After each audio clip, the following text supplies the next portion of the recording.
প্রিয় দর্শক, আপনারা হয়তো সচরাচর খুবই প্রচলিত একটা কথা শুনে থাকবেন যে বাঙালিদের স্মৃতিশক্তি এবং বুদ্ধি তীক্ষ্ণ হয়। তার কারণ বাঙালিরা মাছ খায়। কিন্তু বিজ্ঞান কি বলছে? এটা কি শুধুমাত্র কথার কথা, নাকি এর পিছনেও রয়েছে বিজ্ঞানসম্মত কোনো কারণ?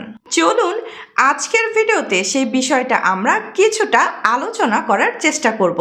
বিজ্ঞান বলছে যে শুধুমাত্র বাঙালি বা নির্দিষ্ট কোনো ভাষাভাষী মানুষই নয়, বরং কোনো একজন মানুষ সপ্তাহে যদি 350 থেকে 400 গ্রাম মাছ যদি তার খাদ্য তালিকাতে যুক্ত করতে পারেন, তাহলে তার মস্তিষ্কের গঠন, তার মস্তিষ্কের কার্যক্ষমতা অনেক বেশি বৃদ্ধি পেতে পারে। তার কারণ মাছের মধ্যে এমন কিছু পুষ্টিগুণ রয়েছে যেগুলি আমাদের মস্তিষ্কের জন্য অত্যন্ত উপকারী। আজকের ভিডিওতে আপনাদের সাথে আলোচনা করব যে মাছের মধ্যে কি এমন পুষ্টিগুণ রয়েছে যে পুষ্টিগুণের জন্য বাঙালিরা প্রতিদিন মাছ খেয়ে থাকেন, যার জন্য বাঙালিদের মাছে ভাতে বাঙালি বলা হয়, এবং যার কারণে বাঙালিদের স্মৃতিশক্তি এবং বাঙালিদের বুদ্ধি অন্যান্য ভাষাভাষী মানুষদের থেকে অনেক বেশি তীক্ষ্ণ হয়। আমরা আলোচনা করব যে সেই পুষ্টিগুণ শুধুমাত্র আমাদের মস্তিষ্কের জন্য উপকারী, নাকি অন্যান্য আরও কোনো উপকারিতা মাছ আমাদের শরীরের জন্য দিতে পারে। বিস্তারিত আলোচনা করব। ভিডিওটি শেষ পর্যন্ত খুব মনোযোগ সহকারে দেখুন। আজকের এই ভিডিওটি যথেষ্ট ইনফরমেটিভ হতে চলেছে।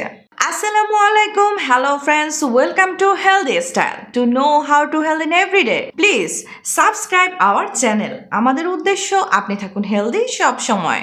দেখুন, ভিডিওর শুরুতেই আপনাদের বলে দেই, মাছের মধ্যে থাকা যে পুষ্টিগুণটি আমাদের মস্তিষ্কের গঠন এবং মস্তিষ্কের কার্যক্ষমতাকে আরো অনেক বেশি ভালো করে দিতে পারে, সেটি হলো ওমেগা 3 ফ্যাটি অ্যাসিড। আপনাদের জেনে রাখা দরকার যে আমাদের মস্তিষ্কের 50 থেকে 60% চর্বি বা ফ্যাট দিয়ে তৈরি হয়, এবং যেটুকু জায়গা চর্বি বা ফ্যাট দিয়ে তৈরি হয় তার বেশিরভাগ চর্বি কিন্তু ওমেগা 3 ফ্যাটি অ্যাসিড দিয়ে তৈরি করা হয়, বা বলা ভালো বিশেষ করে ডিএইচএ বা ডোকোসা হেক্সানোইক অ্যাসিড এবং ইপিএ বা ইকোসা পেন্টানোইক অ্যাসিড নামক বিশেষ দুই ধরনের ওমেগা 3 ফ্যাটি অ্যাসিড দিয়ে আমাদের ব্রেনের ম্যাক্সিমাম জায়গা কিন্তু তৈরি হয় বা গঠন হয়। এবং এই ডিএইচএ এবং ইপিএ যে ফ্যাটি অ্যাসিডগুলি থাকে তা আপনি বেশিরভাগ ক্ষেত্রে পেতে পারেন অর্গানিক বা জৈবিক পদ্ধতিতে চাষ করা মাছের মধ্যে, বা প্রাকৃতিকভাবে যে মাছ বেড়ে ওঠে, অর্থাৎ আপনার নদী নালা, খাল বিলের মধ্যে, পুকুরের মধ্যে, সমুদ্রের মধ্যে যে সমস্ত মাছ জন্ম নেয় এবং বেড়ে ওঠে, তাদের মধ্যে কিন্তু এই ইপিএ বা ডিএইচএ বেশি মাত্রাতে দেখতে পাওয়া যায়। তাই বাঙালিরা মাছ খেলে মাছ তাদের মস্তিষ্কের গঠন এবং বিকাশকে আরো অনেক বেশি ভালো করতে সাহায্য করতে পারে। স্বাভাবিকভাবেই হয়তো আপনার মনে প্রশ্ন আসতে পারে যে তাহলে যেই সমস্ত মানুষরা প্রতিদিন মাছ খায় না, অথবা যারা নিরামিষ ভোজী, তারা তো এমন কিছু খাবার প্রতিনিয়ত খেয়ে চলেছেন যার মধ্যে ওমেগা 3 ফ্যাটি অ্যাসিড রয়েছে, যেমন বিভিন্ন ধরনের বাদাম, চিয়া সিড, ফ্ল্যাক্স সিডস, এবং সেই সমস্ত খাবার নিয়ে আলোচনা আমরা ইতিপূর্বে বিভিন্ন ভিডিওতে আপনাদের সাথে শেয়ারও করেছি। আপনাদের জানিয়ে রাখি, উদ্ভিদ জাতীয় যে সমস্ত খাবারের মধ্য দিয়ে আপনি ওমেগা 3 ফ্যাটি অ্যাসিড পেতে পারেন সেটি হলো ALA বা আলফা লিনোলেনিক অ্যাসিড। সেই ALA বা আলফা লিনোলেনিক অ্যাসিড আমাদের শরীরের মধ্যে যাওয়ার পরে সেটি DHA অথবা EPA তে কনভার্ট হয়। কিন্তু সমস্যা হলো, আপনি যত পরিমাণ এই ALA বা আলফা লিনোলেনিক অ্যাসিড গ্রহণ করছেন তার মাত্র 5 থেকে 10% কিন্তু DHA তে কনভার্ট হয়, এবং 2 থেকে 5% EPA তে কনভার্ট হয়। বাদবাকি অন্য সব ওমেগা 3 ফ্যাটি অ্যাসিড আমাদের শরীরে অ্যাবজর্বই করতে পারে না। তাই আমরা যদি খাবার দাবারের মধ্য দিয়ে এই ইপিএ এবং ডিএইচএ এই দুটি ওমেগা 3 ফ্যাটি অ্যাসিড গ্রহণ করতে পারি, সেগুলি আমাদের স্বাস্থ্যের পক্ষে বেশি উপকারী হবে। এবং যেমনটা আগে বললাম যে এই দুই ধরনের ওমেগা 3 ফ্যাটি অ্যাসিড আমরা সব থেকে বেশি মাত্রাতে পেতে পারি মাছের মধ্যে থেকে।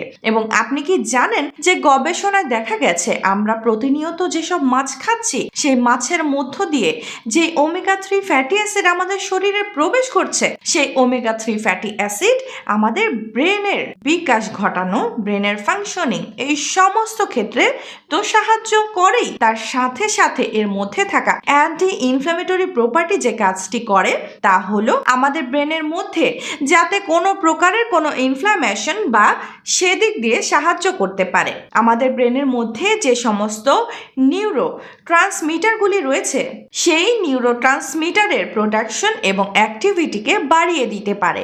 এই ওমেগা 3 ফ্যাটি অ্যাসিড আমাদের ব্রেনের মধ্যে ব্লাড সার্কুলেশন সঠিকভাবে করতে পারে, তার ফলে ব্লাডের মধ্যে দিয়ে সহজে অক্সিজেন এবং সঠিক পুষ্টিগুণ আমাদের ব্রেন পর্যন্ত পৌঁছে দিতে পারে। এছাড়া গর্ভবতী থাকা অবস্থাতে একজন মহিলা যদি নিয়মিত মাছ খেতে পারেন, সেই মাছের মধ্যে দিয়ে তিনি যতটুকু ওমেগা 3 ফ্যাটি অ্যাসিড পাচ্ছেন সেটি তার নিজের মস্তিষ্কের সাথে সাথে তার গর্ভের মধ্যে যে শিশু রয়েছে সেই শিশুর মস্তিষ্কের বিকাশ ঘটানো বা মস্তিষ্কের গঠনের ক্ষেত্রে অনেকখানি সাহায্য করতে পারে। সেই শিশুটির নার্ভের ফাংশনিংকে বেটার করতে পারে, নার্ভের গঠনকে আরো অনেক বেশি ইমপ্রুভ করতে সাহায্য করতে পারে।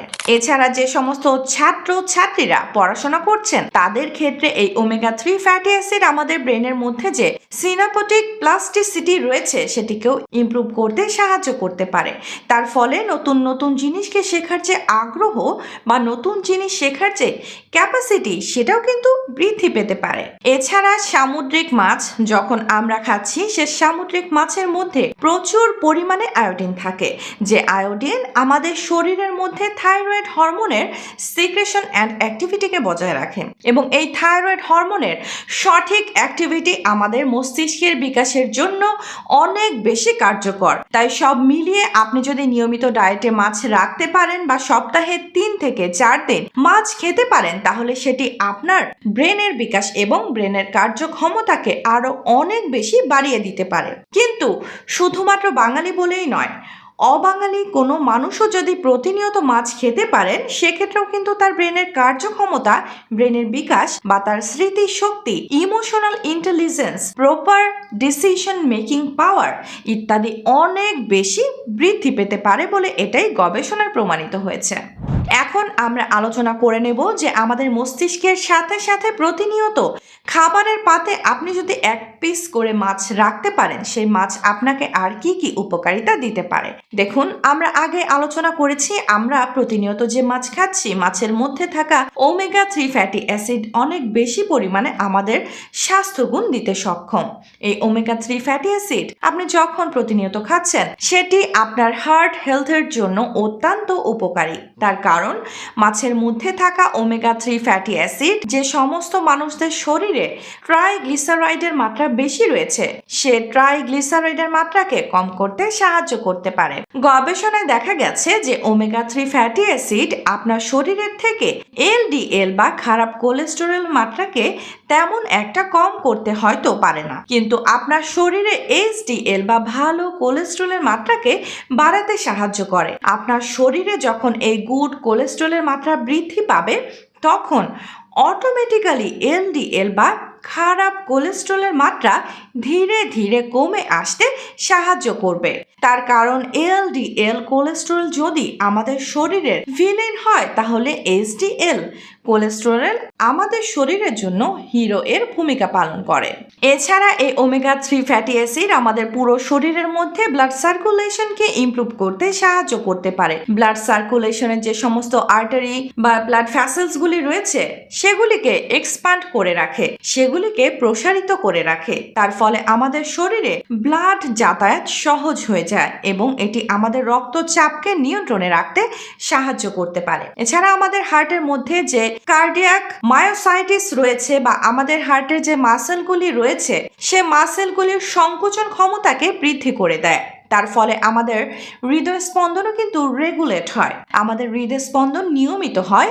অনিয়মিত হৃদয় স্পন্দনের মতো সমস্যা থেকেও আপনি কিন্তু সহজে দূরে থাকতে পারবেন। আবার এই মাছের মধ্যে থাকা ডিএইচএ বা ডোকোসাহেক্সানোইক অ্যাসিড আপনার চোখের জন্য অত্যন্ত উপকারী। আমাদের চোখের মধ্যে যে রেটিনা থাকে সেই রেটিনা তৈরিতে কিন্তু এই ডিএইচএ নামক ওমেগা 3 ফ্যাটি অ্যাসিড খুবই গুরুত্বপূর্ণ ভূমিকা পালন করে। শুধু তাই নয়, তার সাথে সাথে বয়সজনিত কারণে যে সমস্ত মানুষদের ম্যাকুলার ডিজেনারেশন বা বিভিন্ন প্রকারের চোখের সমস্যা হয়, সেই সমস্ত সমস্যার থেকেও কিন্তু এই মাছের মধ্যে থাকা ওমেগা 3 ফ্যাটি অ্যাসিড আপনাকে অনেকখানি দূরে রাখতে সাহায্য করতে পারে। তাই বিজ্ঞান বলছে যে আপনার খাবার থালাতে যদি নিয়মিত মাছ রাখতে পারেন, তাহলে বয়সকাল পর্যন্ত আপনার দৃষ্টি শক্তিও প্রখর হবে। আবার আপনি যদি নিয়মিত মাছ খেতে পারেন, সেক্ষেত্রে সেই মাছ আপনার শরীরে ইনফ্লামেশনকে কম করতে সাহায্য করতে পারে। তার ফলে আমাদের শরীরের মধ্যে ক্রনিক ইনফ্লামেটরি যে সমস্ত ডিজিজ হয়ে থাকে, সে সমস্ত ক্রনিক ইনফ্লামেটরি ডিজিজ সহজে হতে পারে না। ক্রনিক ইনফ্লামেটরি ডিজিজ বলতে সেটি আপনার আর্থরাইটিস হতে পারে, যে কোনো প্রকারের অটো ইমিউন ডিসঅর্ডার হতে পারে। অটো ইমিউন ডিসঅর্ডার অর্থাৎ সেটা আপনার রিউমাটয়েড আর্থ্রাইটিস হতে পারে, আপনার টাইপ 1 ডায়াবেটিস হতে পারে, আপনার ক্রন ডিজিজ হতে পারে, সিলিয়াক ডিজিজ হতে পারে। আর এই মাছ খাওয়ার অভ্যাস আপনাকে যে কোনো প্রকার অটো ইমিউন ডিসঅর্ডারের থেকে অনেকখানি দূরে রাখতে সাহায্য করে। বয়স বাড়ার সাথে সাথে বেশিরভাগ মানুষের মধ্যে জয়েন্টের ব্যথা খুবই কমনলি দেখতে পাওয়া যায়। আপনি যদি প্রতিদিন মাছ খেতে পারেন, মাছের মধ্যে যে ক্যালসিয়াম রয়েছে, সেই ক্যালসিয়াম আমাদের জয়েন্টগুলিকে প্রোটেক্ট করে রাখে। তার কারণ মাছের মধ্যে প্রচুর পরিমাণে প্রোটিন রয়েছে প্রচুর পরিমাণে ক্যালসিয়াম, যেগুলি আমাদের জয়েন্টের ক্ষয় রোধ করতে সাহায্য করতে পারে। কিন্তু এই মাছের মধ্যে যে ওমেগা 3 ফ্যাটি অ্যাসিড রয়েছে, সেটি যখন আমাদের শরীরের মধ্যে অ্যান্টি ইনফ্লামেটরি এফেক্ট দেয়, তখন আমাদের জয়েন্টের মধ্যে যে কার্টিলেজ কুশনগুলি রয়েছে বা তরুণাস্থি দিয়ে আবৃত করা হাড়ে যে অগ্রভাগগুলি রয়েছে, সেগুলির ক্ষয়রোধ করতে সাহায্য করতে পারে এবং তার সাথে সাথে দুটি হাড়ের মাঝখানে হাড় দুটিকে ভালোভাবে মুভ করার জন্য যে সিনোভিয়াল ফ্লুইড বা তৈলাক্ত জাতীয় পদার্থটি থাকে, তার মাত্রাকেও কিন্তু বৃদ্ধি করতে সাহায্য করতে পারে। তাই মোটের উপর বলা যায়, আপনার জয়েন্টকে প্রোটেক্ট করে রাখার জন্য, জয়েন্টের ফ্লেক্সিবিলিটিকে মেনটেন করার জন্য এবং জয়েন্টের ব্যথা বেদনাকে কম করার জন্য কিন্তু প্রতিনিয়ত খাদ্য তালিকাতে অবশ্যই মাছকে যুক্ত করুন। আবার এই মাছের মধ্যে থাকা ওমেগা 3 ফ্যাটি অ্যাসিড আপনার লিভারের জন্য অত্যন্ত গুরুত্বপূর্ণ। তার কারণ এটি যখন আমাদের লিভারের ইনফ্লামেশনকে কম করবে, আমাদের লিভারের সেলগুলিকে অক্সিডেটিভ ড্যামেজের থেকে প্রোটেক্ট করে রাখবে, তখন লিভারের ফাংশনিং আগের থেকে অনেক বেশি বেটার হয়ে যাবে। শুধু তাই নয়, যে সমস্ত মানুষরা নন অ্যালকোহলিক ফ্যাটি লিভার ডিজিজের সমস্যায় ভুগছেন, অর্থাৎ যে সমস্ত মানুষরা মদ্যপান না করার সত্ত্বেও তাদের লিভারের মধ্যে ফ্যাট জমছে এবং ফ্যাটি লিভারের মতো সমস্যা হচ্ছে, তাদের ক্ষেত্রেও কিন্তু তাদের রক্ত থেকে ট্রাইগ্লিসারাইডের মাত্রাকে কম করে এবং লিভারের মধ্যে জমে থাকা ফ্যাটকে ধীরে ধীরে গলিয়ে দিতে পারে এবং ফ্যাটি লিভারের মতো সমস্যার থেকে বের করে নিয়ে আসতে সাহায্য করতে পারে। এছাড়া শিশু গর্ভাবস্থায় থাকার সময় মা যদি প্রতিনিয়ত মাছ খেতে পারেন, শিশুর জন্মের পরে তার অটিজম নামক দুরারোগ্য যে ব্যাধি, সে ব্যাধির সম্ভাবনা অনেকটা কমে যেতে পারে, এমনটাই দাবি করছে বিজ্ঞান। এছাড়া বেশ কিছু গবেষণায় দেখা গেছে, আপনি যদি প্রতিনিয়ত এই অর্গানিক পদ্ধতিতে চাষ করা মাছ বা প্রাকৃতিক পদ্ধতিতে বেড়ে ওঠা মাছ আপনার খাদ্য তালিকায় যুক্ত করতে পারেন, তাহলে বেশ কিছু ক্যান্সারের মতো দুরারোগ্য ব্যাধির থেকেও আপনি অনেকখানি দূরে থাকতে পারবেন। তার কারণ এর মধ্যে থাকা ওমেগা 3 ফ্যাটি অ্যাসিড আমাদের শরীরে অ্যান্টি ক্যান্সার এফেক্ট দিতে পারে। তাই সব মিলেমিশে আপনি বাঙালি হন বা আপনি যদি বাঙালি নাও হন, তবুও আপনি যদি আপনার খাদ্য তালিকাতে প্রতিনিয়ত এক টুকরো করে মাছ রাখতে পারেন, সেই মাছ আপনার সারা জীবন ধরে এবং ভবিষ্যতে বৃদ্ধ বয়সেও আপনাকে এতখানি উপকারিতা দেবে যে উপকারিতা হয়তো আপনি অন্যান্য কোনো খাবারের থেকে পাবেন না। তবে এত উপকারিতা সত্ত্বেও মাছের ব্যাপারে কিছু সতর্কতা না জানালেই নয়। যেমন কিছু মাছে পারদের মাত্রা বেশি থাকতে পারে, যা বেশি খেলে বমি বমি ভাব, পেটে ব্যথা এবং হজমের সমস্যা সৃষ্টি করতে পারে। বাণিজ্যিক মাছ চাষে ব্যবহৃত হরমোন এবং অ্যান্টিবায়োটিকের কারণে মাছের মধ্যে দূষিত পদার্থ থাকতে পারে। তাই অবশ্যই আমাদের অর্গানিক সোর্স থেকে মাছ খেতে হবে। কিছু সামুদ্রিক খাবার যেমন চিংড়ি, কাঁকড়া ইত্যাদি অনেকের অ্যালার্জির কারণ হতে পারে, যার ফলে শ্বাসকষ্টও হতে পারে। পুষ্টিবিজ্ঞানীদের মতে সপ্তাহে প্রায় 350 থেকে 400 গ্রাম মাছ খাওয়া স্বাস্থ্যকর। এছাড়া অনেকেই শুটকি মাছ বা শুকনো মাছ খেতে পছন্দ করেন। সেক্ষেত্রে কিডনি রোগী এবং উচ্চ রক্তচাপের রোগীদের বেশি পরিমাণে সামুদ্রিক বা শুকনো মাছ খাওয়া থেকে বিরত থাকা উচিত। আশা করি ভিডিওটি আপনাদের ভালো লেগেছে, ইনফরমেটিভ লেগেছে। যদি ভালো লেগে থাকে তাহলে অবশ্যই ভিডিওটিকে লাইক করবেন। এখনো পর্যন্ত আমাদের ইউটিউব চ্যানেলটি আপনারা যদি সাবস্ক্রাইব না করে থাকেন তাহলে অবশ্যই চ্যানেলটিকে সাবস্ক্রাইব করে পাশে থাকা বেল আইকনে প্রেস করে রাখার অনুরোধ রইল। ইনশাআল্লাহ খুব শীঘ্রই দেখা হচ্ছে এইরকম ইনফরমেটিভ এবং স্বাস্থ্য উপকারী ভিডিওর সাথে। ততক্ষণ নিজেদের খেয়াল রাখবেন। আপনাদের সুস্থতা এবং দীর্ঘায়ু কামনা করছি। আল্লাহ হাফেজ।